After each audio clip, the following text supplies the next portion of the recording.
ზურაბ ნოღაიდელი არჩევნების შედეგებს უნდობლობას უცხადებს ყოფილი პრემიერი 30 მაისს საქართველოს დამარცხების დღედ მიიჩნევს თანაგუნდელის ასეთი მწვავე განცხადების ფონზე ზვია ძიძიგური პოლიტიკური კონსულტაციებისთვის ემზადება. მერობის კანდიდატი პოლიტიკურ პარტიებთან მოლაპარაკების შემდეგ დაადგენს რა გზით განაგრძობს ხელისუფლების წინააღმდეგ ბრძოლას. ეროვნული საბჭოს კიდევ ერთი წევრი კობა დავითაშვილი კი ღიად ამბობს, რომ საკრებულოში ორი წარმომადგენელი რჩება.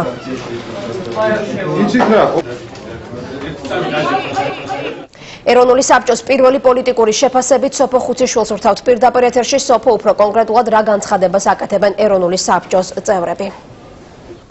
დიახ, ეროვნული საბჭოს ერთ-ერთი ლიდერი ზურაბ ნოღაიდელი უკმაყოფილოა თვითმმართველობის არჩევნების შედეგებით. დღეს საგანგებო ბრიფინგი გამართა მან საკუთარ ოფისში, რომელიც რამდენიმე წუთის წინ დასრულდა. ზურაბ ნოღაიდელმა თავდაპირველად მადლობა გადაუხადა ყველა იმ ამომრჩევას, რომელიც მივიდა არჩევნებზე და ეროვნულ საბჭოს დაუჭირა მხარი.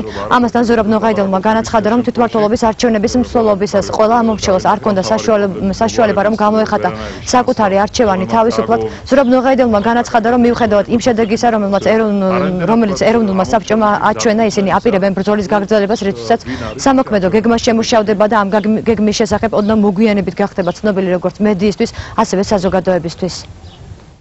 გუშინდელი დღე საქართველოს დამარცხების დღე იყო.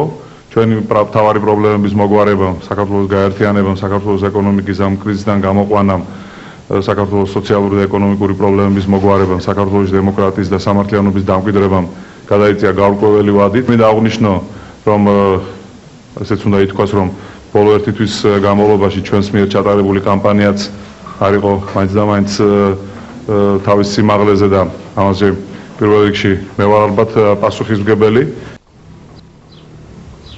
საგანგებო ბრიფინგი გამართეს ეროვნული საბჭოს სხვა ლიდერებმაც, კობა დავითაშვილი და ზვია ძიძიგური უკვე ცნობილია, რომ იქნებიან საკრებულოში წარმოდგენილები.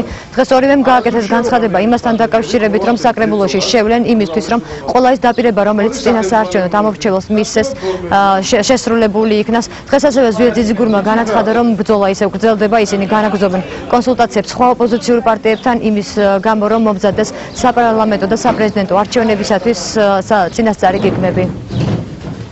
შევალთ არამედ გარედან ჩვენი ამორჩევლების ხარდაჭერით, ყველა იმ ადამიანის ხარდაჭერით მოვახდენ ზეწოლას უმრავლესობაზე, რომ მიიღოს 100%-იანი დაზღვევა, სკოლის სახელმძღვანელოები, სასკოლო ფორმები, ანუ ყველა ის დაპირება, რომელიც ჩვენ მივეცით, ხო? ყველა ამ საკითხზე ჩვენ ვაგრძელებთ ბრძოლას.